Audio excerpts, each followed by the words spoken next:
आज का क्लास में हम लोगों को देखना है नामकरण पद्धति के बारे में, है ना। कल अब क्या पढ़े थे सो अंतिम में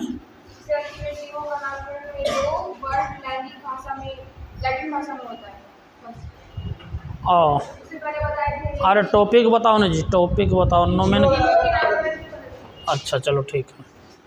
अब देखो आज हम लोग देखने वाले हैं, है ना, जीवों के नामकरण,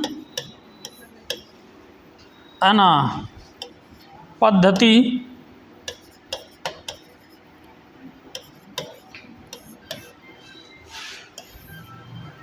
है ना। इसको हम कह सकते हैं नोमेनक्लेचर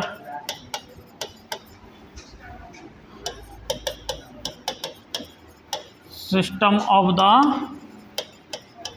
ऑर्गेनिजम्स। अब देखो अगर इसके बारे में हम बात करें तो यह मुख्य रूप से दो भागों में बटा होता है या दो प्रकार का होता है। एक जो है इसका मेन वो द्विनाम पद्धति है। क्या है? द्विनाम पद्धति। एक है द्विनाम पद्धति और एक है त्रिकनाम पद्धति। एक द्विनाम पद्धति और एक त्रिकनाम पद्धति, यानी कह सकते हैं इसको बाइनोमियल नोमेनक्लेचर। क्या कहेंगे? बाइनोमियल नोमेनक्लेचर द्विनाम पद्धति। और त्रिकनाम पद्धति को क्या कहेंगे? ट्राइनोमियल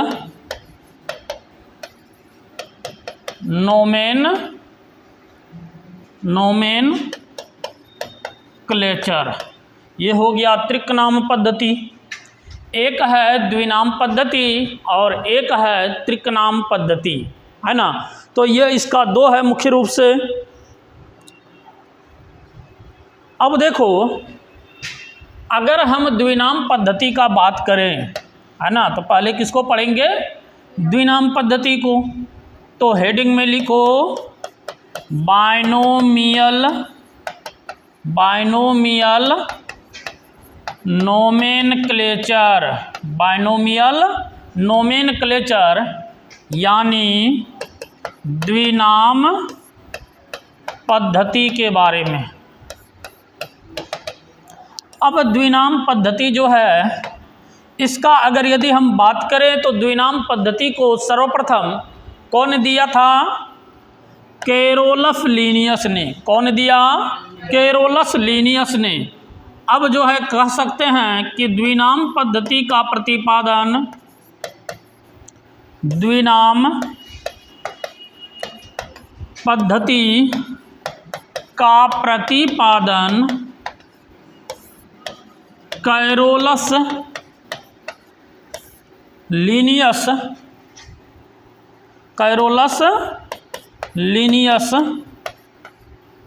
नामक साइंटिस्ट ने 1753 ईस्वी में, कब? 1753 ईस्वी में किया। कैरोलस लीनियस नामक साइंटिस्ट ने 1753 ईस्वी में किया। अब देखो अगर यदि पूछे कि वास्तव में जो द्विनाम पद्धति का प्रतिपादन किया तो वो कौन किया? कौन हो जाएगा? गैस्पार्ड वोहीन। कौन? गैस्पार्ड वोहीन, जो कि एक स्विस वैज्ञानिक थे। लिख सकते हैं यहाँ पे कि द्विनाम पद्धति का प्रतिपादन, द्विनाम पद्धति का प्रतिपादन वास्तव में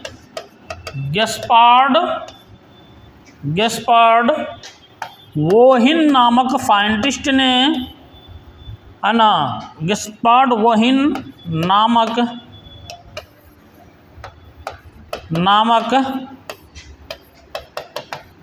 साइंटिस्ट ने किया।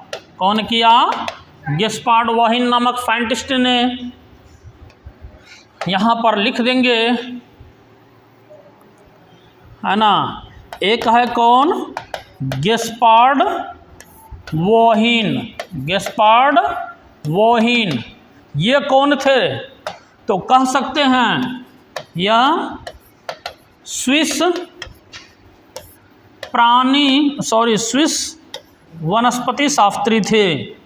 स्विस वनस्पति शास्त्री थे। कौन रे? गिस्पार्ड वोहिन कौन थे? स्विस वनस्पति शास्त्री। एक देखें इसमें कैरोलस लीनियस। कौन? कैरोलस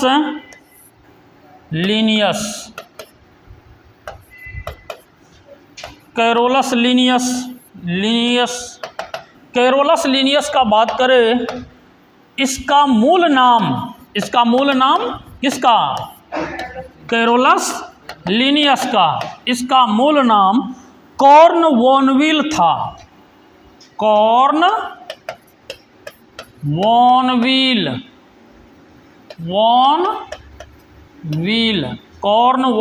था। अब उसके बाद अगर यदि हम बात करें इसका, तो ये जो है ना, यह कौन थे? कहाँ के?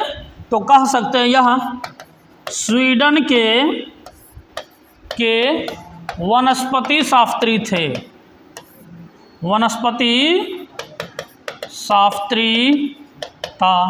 ये स्वीडन का वनस्पति शास्त्री था।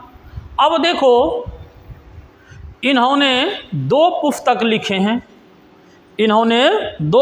लिखे हैं। एक सिस्टेमा नेचुरी लिख सकते हैं, यहाँ से लिखेंगे। लीनियस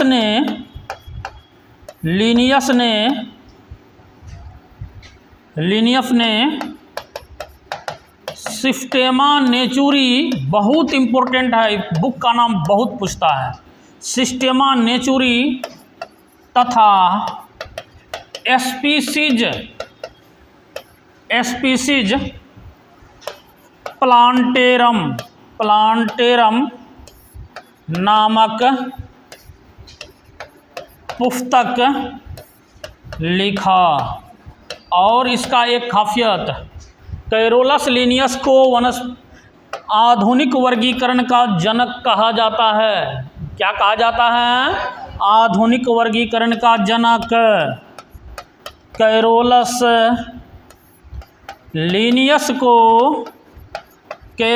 लीनियस को आधुनिक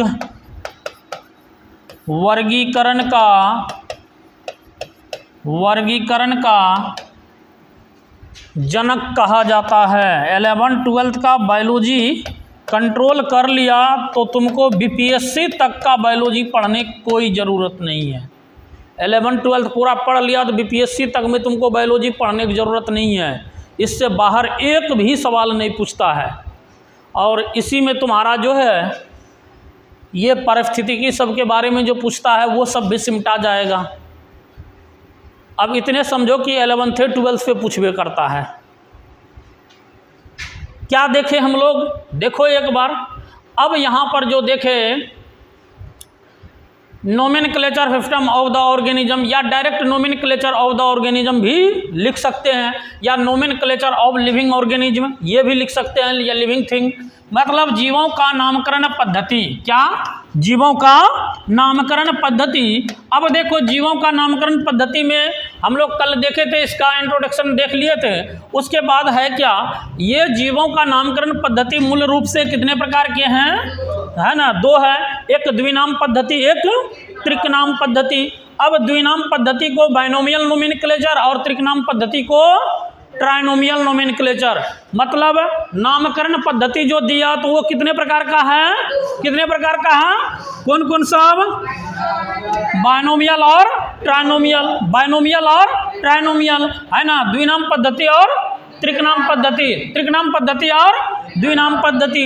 अब द्विनाम पद्धति का अगर यदि बात करें कि द्विनाम पद्धति का प्रतिपादन कौन किया है, कैरोलस लीनियस, कौन किया है, कैरोलस लीनियस, कब किया है, 1753 ईस्वी में। द्विनाम पद्धति का प्रतिपादन अगर बोले वास्तव में कौन किया है, कौन हो जाएगा, गैस्पार्ड वोहिन, कौन हो जाएगा, गैस्पार्ड वोहिन, है ना। अब डायरेक्ट तुमको पूछे द्विनाम पद्धति का प्रतिपादन कौन किया है, कैरोलस लीनियस, अगर पूछे वास्तव में कौन किया है, गैस्पार्ड वोहिन, वास्तव में कौन किया, गैस्पार्ड वोहिन। अब कहेगा गैस्पार्ड वोहिन कहाँ के रहने वाले थे, है ना। अब जो है कहेंगे ये पेशा से क्या थे, वनस्पति शास्त्री, गैस्पार्ड वोहिन भी पेशा से वनस्पति शास्त्री थे। इधर देखो न रे गधा, इधर देखो न पहले, है ना। अब देखो ये वनस्पति शास्त्री, इधर देखो, याद हो जाएगा, फिर तो छापना है ही। अब देखो गैस्पार्ड वोहिन जो है ये कहाँ के रहने वाले थे, स्विस के। अब ये कौन थे, वनस्पति शास्त्री। उसके बाद अब देखो ये कैरोलस लीनियस, एक देखे कैरोलस लीनियस। अब जैसे वर्गीकरण का नाम आता है तो वर्गी जैसे जेनेटिक्स मतलब हम लोग समझते हैं मेंडल, समझते हैं ना, उसी तरह से जैसे वर्गीकरण का नाम आ गया तो समझ लेंगे कैरोलस लीनियस और अरस्तू, है ना। लेकिन सबसे ज़्यादा कौन, कैरोलस लीनियस। कैरोलस लीनियस का मूल नाम क्या था, कॉर्नवालिस, क्या नाम था, कॉर्नवालिस। कैरोलस लीनियस का मूल नाम क्या था, कॉर्नवालिस, कैरोलस लीनियस का मूल नाम कॉर्नवालिस। ये कहाँ के रहने वाले थे, ये पेशा से क्या थे, है ना, यह स्वीडन के रहने वाले थे और पेशा से वनस्पति शास्त्री थे। और लीनियस ने 2 पुस्तक अपने जीवन काल में मेन लिखे, वर्गीकरण पर आधारित है। पहला है कौन, सिस्टेमा नेचुरी, पहला कौन, सिस्टेमा नेचुरी, और दूसरा कौन, स्पीसीज प्लांटेरम, दूसरा कौन, स्पीसीज प्लांटेरम। अब कहेगा कैरोलस लीनियस जो वर्गीकरण किए हैं 2 पुस्तक में, पुस्तक का नाम क्या है, सिस्टेमा नेचुरी और स्पीसीज प्लांटेरम। सिस्टेमा नेचुरी, क्या, सिस्टेमा नेचुरी और species plantarum, species plantarum. Carolus Linnaeus को आधुनिक वर्गीकरण का क्या कहा जाता है, आधुनिक वर्गीकरण का जनक किसे कहा जाएगा, आधुनिक वर्गीकरण का जनक कैरोलस लीनियस। कितने बुक लिखे हैं, कौन कौन सब, कैरोलस लीनियस कहाँ के रहने वाले थे, ये पेशा से कहाँ कौन थे, इसका मूल नाम क्या है, कॉर्नवालिस, है ना। गैस्पार्ड वोहिन कहाँ के रहने वाले थे, और ये जो है पेशा से। कहेगा वर्गीकरण, वर्गीकरण वास्तव में, वर्गीकरण द्विनाम पद्धति का प्रतिपादन वास्तव में कौन किया है, अगर ऐसे पूछे द्विनाम पद्धति का प्रतिपादन कौन किया है, कब किया है, 1753, कब किया है, 1753। अब जो है ये जीवों का नामकरण पद्धति जो है ये कितने प्रकार का है, कौन कौन सा, द्विनाम पद्धति और त्रिनाम पद्धति। क्या कोई प्रॉब्लम इसमें। अब हम लोग देखेंगे इसमें, अब इसमें हम लोग देखेंगे क्या, द्विनाम पद्धति का नियम, मतलब क्या क्या नियम है ना, जिसके द्वारा द्विनाम पद्धति किया, द्विनाम जो है सो, है ना, पद्धति के द्वारा जीवों का नामकरण कर सकते हैं। तो कह सकते हैं द्विनाम पद्धति का, द्विनाम पद्धति का नियम, यानी law of binomial nomenclature, nomenclature, द्विनाम पद्धति का नियम, लॉ ऑफ बायनोमियल नोमेनक्लेचर, द्विनाम पद्धति का नियम। अब अगर यदि इसका हम बात करें द्विनाम पद्धति का नियम का, तो द्विनाम पद्धति का सबसे पहला वर्ड यही लिखेंगे कि ये द्विनाम पद्धति में कितने वर्ड होना चाहिए जीवों का, 2 वर्ड। कितना वर्ड, 2 वर्ड। तो लिख लेंगे पहले इसमें लिख सकते हो कि इसका प्रमुख नियम निम्न है ना, इसका प्रमुख नियम निम्न है। तो पहला कौन सा है? पहला नियम क्या है कि जीवों का, द्विनाम पद्धति मतलब सीधे समझेंगे क्या, जीवों का साइंटिफिक नेम। क्या वो नाम? साइंटिफिक नाम, मतलब साइंटिस्ट के दिया हुआ नाम, साइंटिस्ट का दिया हुआ नाम। जीवों का नाम दो शब्दों में, कितने शब्दों में? दो शब्दों में होना चाहिए, है ना। लिखेंगे अब क्या दूसरा? जीवों के नाम का पहला शब्द, जीवों के नाम का पहला शब्द में वंश का नाम, वंश का नाम तथा दूसरे शब्दों में, दूसरे शब्द में जाति का नाम होना चाहिए। किसका नाम? जाति का नाम होना चाहिए। क्या रे, तुम बोल रहे थे सर कैसे क्या करे, सवाल छूट गया। अब लगता है छूटेगा कहीं से, अब छूट जाएगा तो अनर्थ हो जाएगा। लग रहा पढ़ने में मन नहीं, चैप्टर है ना, पढ़ने का तरीका पता होना चाहिए, है ना रे, नहीं तो सब चैप्टर टफे है, नहीं तो कोई भी चीज़ टफ नहीं है। अब तीसरा, अब तीसरा क्या लिखेंगे इसमें? वो कैपिटल तो लिखेंगे, लेकिन ये लिखेंगे कि इसका दोनों शब्द कौन होना चाहिए, लैटिन भाषा का, है ना। तो इसमें लिख लो इसको कि इसमें पहला शब्द, शब्द कैपिटल तथा दूसरा शब्द स्मॉल और इटैलिक दोनों होना चाहिए। दूसरा शब्द स्मॉल तथा, है ना, डायरेक्ट लिखो, दूसरा शब्द स्मॉल होना चाहिए। एक लाइन और बढ़ेगा। अब देखो है क्या, अगर हाथ से लिखते हैं, दोनों का कंडीशन अलग है। अगर हाथ से, मशीन तो है नहीं ना, टेढ़ा टेढ़ा लिखते चल जाएंगे।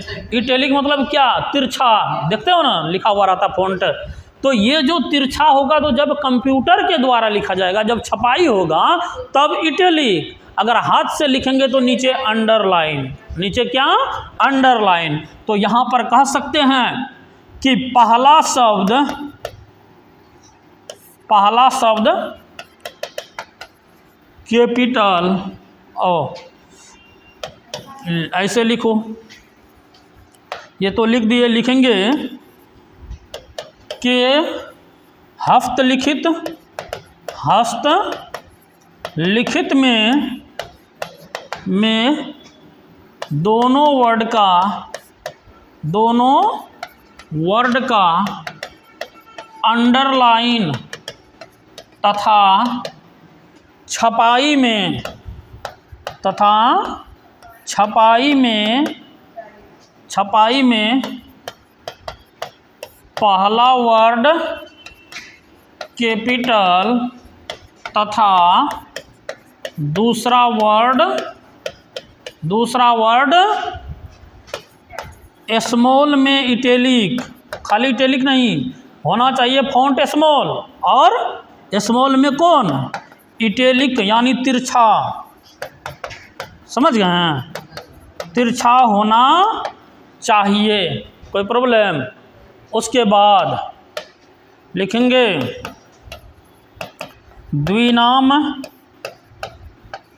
पद्धति में, द्विनाम पद्धति में उपयोग होने वाले, उपयोग होने वाले, द्विनाम पद्धति में उपयोग होने वाले दोनों वर्ड कौन भाषा का होना चाहिए?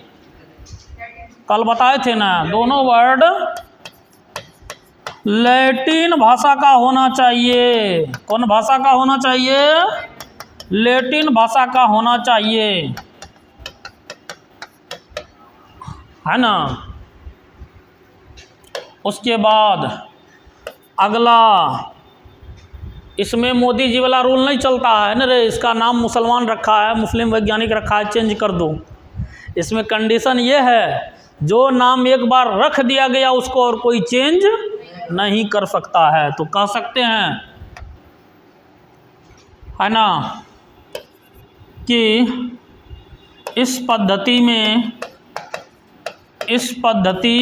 में नामकरण करने के बाद जीवों का नाम सर्वमान्य होगा, सर्वमान्य होता है।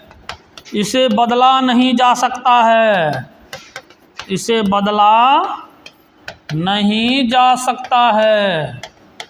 मतलब जो ICZN ICBN से पास हो गया उसे और कोई बाद में भी नहीं बदल सकता है।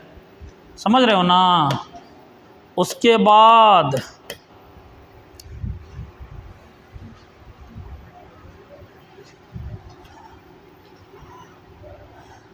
नामकरण करने के लिए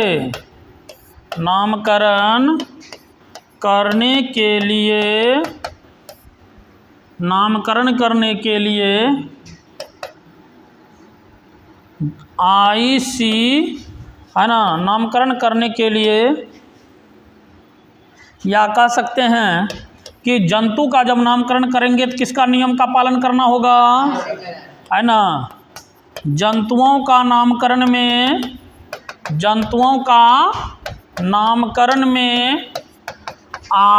ICZN तथा प्लांट का नामकरण में ICBN का नियम का पालन करना पड़ता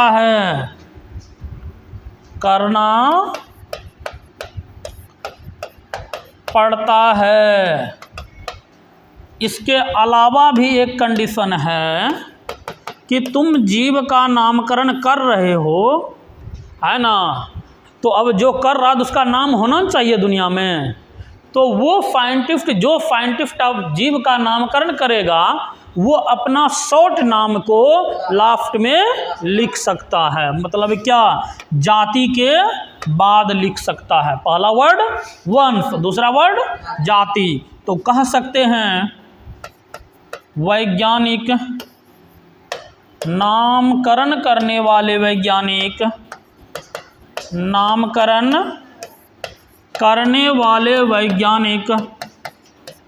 ऑर्डिनरी तक ठीक है, एक्स्ट्रा ऑर्डिनरी में गड़बड़ हो जाएगा। समझ रहे हो ना। नामकरण करने वाले वैज्ञानिक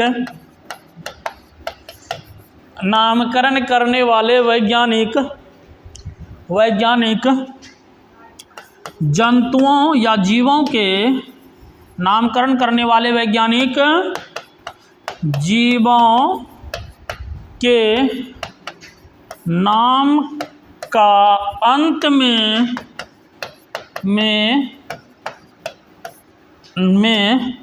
इच्छानुसार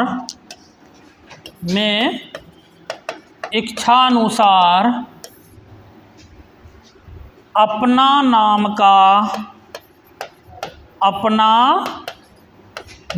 का संक्षिप्त रूप लिख सकता है। संक्षिप्त रूप लिख सकता है। जैसे होमो, चलो इंग्लिश से हम लिखते हैं ना रे, सब चीज का याद रखेंगे इसमें। होमो सेपियंस लीन, लीन का लीन हो जाना। अब यहाँ क्या, होमो मतलब क्या, होमो क्या है, वंश का नाम, वंश का नाम। सेपियंस क्या है, जाति का नाम। किसका नाम है, लीन क्या है ना, कैरोलस, कैरोलस लीनियस। अगर कोई पूछ दे मनुष्य का वैज्ञानिक नाम क्या है, होमो सेपियंस लीन, है ना, तो सामने वाला समझ जाएगा कि सब कुछ पढ़ा है। होमो सेपियंस तो सब जानता है ना। तो ये कैरोलस लीनियस का संक्षिप्त रूप है।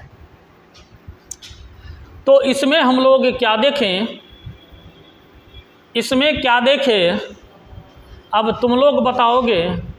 द्विनाम पद्धति का नियम में हम लोग क्या देखें कि ये जो नियम है इसका प्रमुख नियम निम्न है, जिसमें हम लोग पहला नियम को देखें तो पहला नियम में पहला जो है इसका, तो जीव का नाम कितने वर्ड से होना चाहिए, 2 वर्ड। नाम में कितना वर्ड होना चाहिए, 2 वर्ड। तो पहला वर्ड जो होगा जीव का क्या होगा, दूसरा वर्ड जो होगा जीव का क्या होगा, जाति का नाम होगा। दूसरा वर्ड में जाति का नाम, पहला वर्ड में वंश का नाम। उसके बाद इसमें पहला शब्द जो लिखेंगे वो कैसा लिखेंगे, कैपिटल में। और दूसरा शब्द क्या होना चाहिए, दूसरा शब्द स्मॉल में। उसके बाद अगर हाथ से लिखेंगे वर्ड तो उसमें क्या करना जरूरी है, दोनों में अंडरलाइन करना जरूरी है। लेकिन ये कंडीशन है इसमें भी, पहला कैपिटल दूसरा स्मॉल तब अंडरलाइन। इतने समझ लो कि ये जो किया है अगर हाथ से लिखेंगे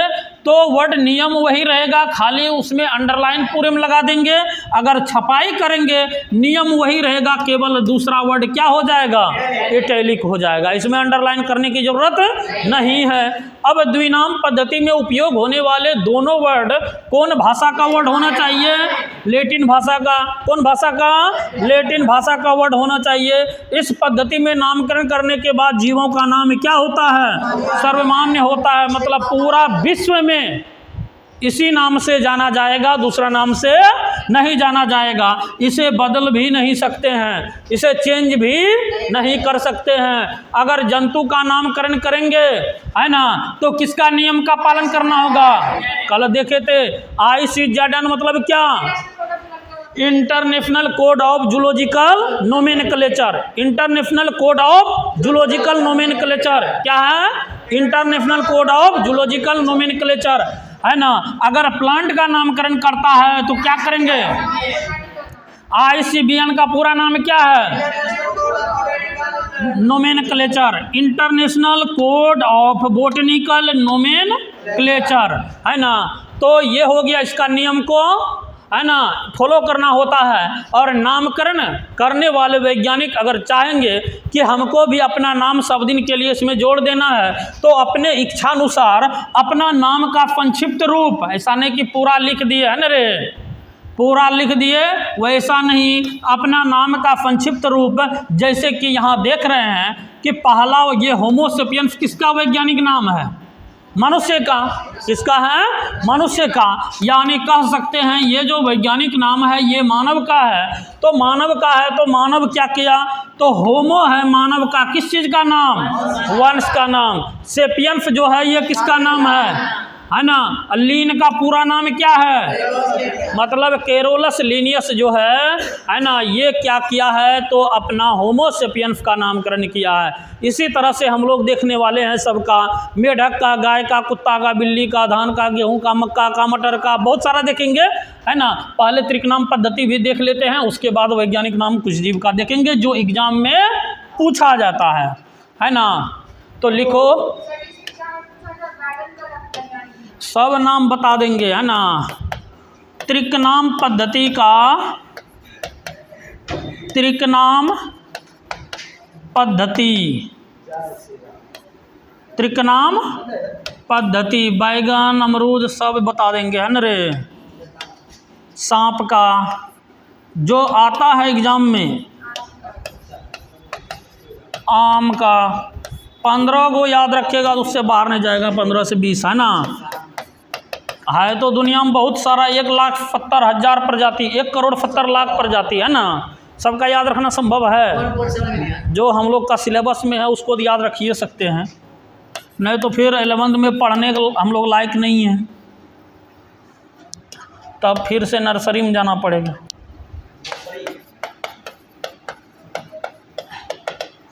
देखो त्रिकनाम पद्धति, ट्राइनोमियल नोमेनक्लेचर।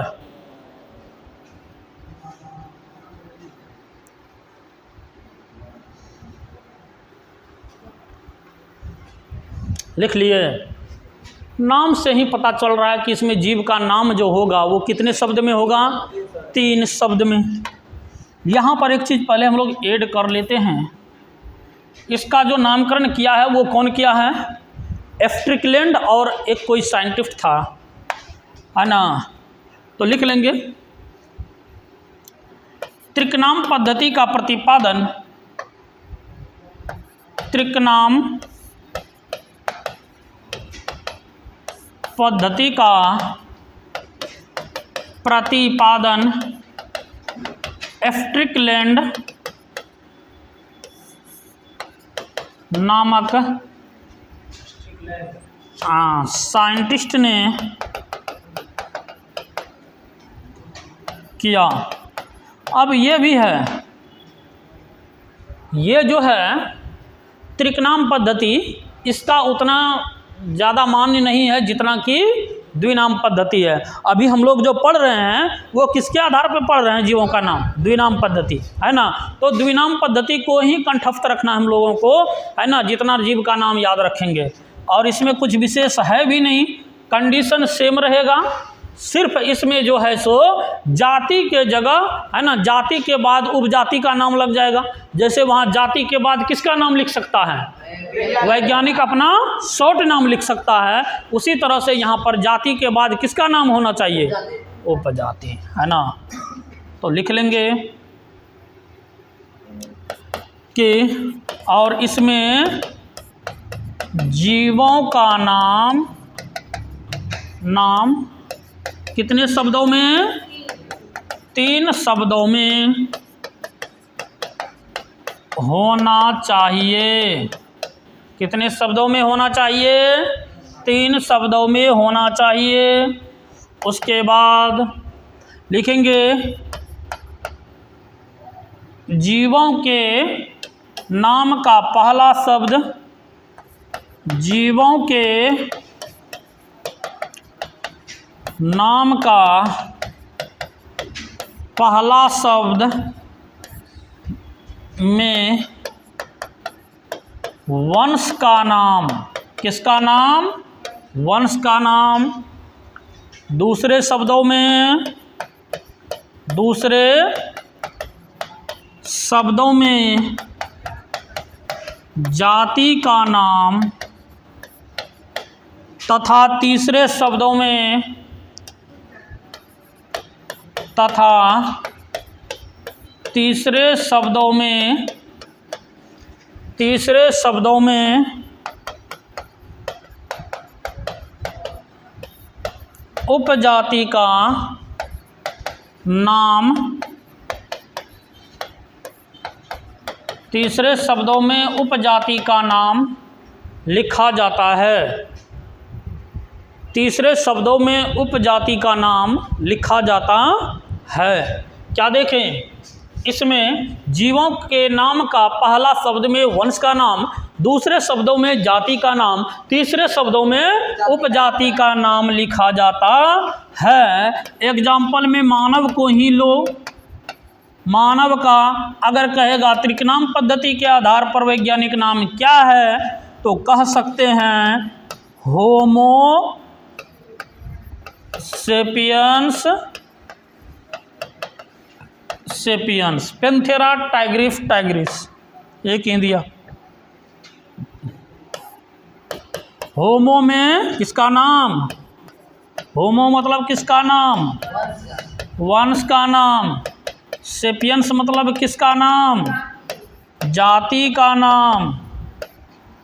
सेपियंस मतलब किसका नाम? उपजाति का नाम। किसका नाम? उपजाति का नाम। इसमें यही दिया है, अंडरलाइन करेगा तो यहाँ पूरे में कर सकता है, कोई दिक्कत नहीं है ना। और इटैलिक होगा तो इधर का होगा। कंडीशन वही रहेगा, सिर्फ इसमें क्या कि पहला वर्ड में वंश का नाम, दूसरा वर्ड में जाति, या तीसरा वर्ड में उपजाति। लिख लो इसको।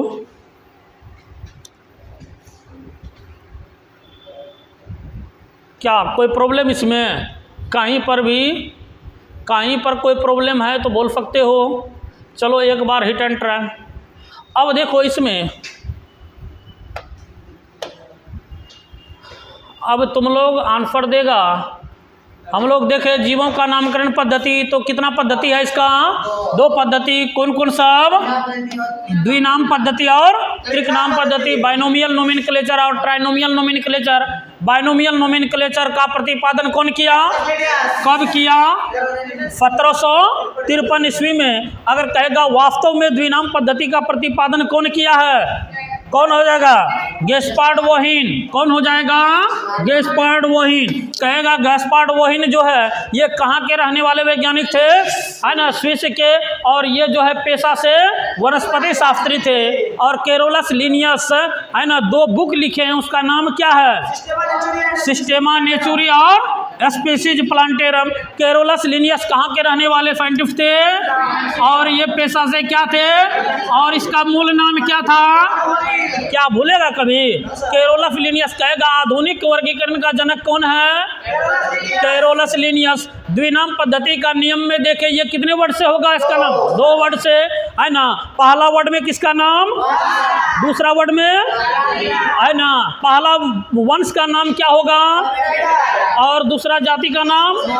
अगर हाथ से लिखेंगे तो वर्ड्स और जाति का नाम में क्या कर लेंगे हम लोग? अगर यदि छपाई करेंगे तो इसमें क्या करेंगे? जाति का नाम में इटैलिक कर देंगे जाति का नाम को। और द्विनाम पद्धति में दोनों वर्ड जो यूज होगा तो यूज होने वाले वर्ड को किस भाषा में? लैटिन भाषा में। और इस पद्धति में नामकरण करने के बाद जीवों का नाम जो है सर्वमान्य होता है। जीवों का नाम सर्वमान्य होता है, इसे बदला नहीं जा सकता है। और जीव का जो नामकरण किया जाता है, अगर जंतु का नामकरण करेंगे तो किसका नियम फॉलो करना पड़ेगा? अगर प्लांट का नामकरण करेंगे किसका? ICBN। और नामकरण करने वाले वैज्ञानिक जीवों के नाम का अंत में इच्छानुसार क्या लिख सकता है? अपना संक्षिप्त नाम लिख सकता है। अब जैसे हम लोग देखें कि ये जो होमो सेपियंस और लीन है, होमो क्या है जीव का? सेपियंस क्या है? लीन क्या है? अब ये जो वर्ड है ये कौन भाषा का वर्ड है? लैटिन भाषा का। त्रिकनाम पद्धति में, त्रिकनाम पद्धति का प्रतिपादन कौन किया? अब जो है इसमें जीवों का नाम कितने शब्दों में? 3 शब्दों में होना चाहिए। और पहला शब्द में किसका नाम? पहला शब्द में, दूसरा शब्द में, तीसरा शब्द में। पहला में, दूसरा में, तीसरा में, है ना। अगर मानव का जो देखें हम होमो सेपियंस सेपियंस, तो ये होमो क्या है? सेपियंस पहला क्या है और दूसरा सेपियंस क्या इंडिकेट करता है ना। तो ये हो गया हम लोगों का द्विनाम पद्धति, त्रिकनाम पद्धति। नेक्स्ट क्लास में देखेंगे जीवों का साइंटिफिक नेम के बारे में। जय हिंद।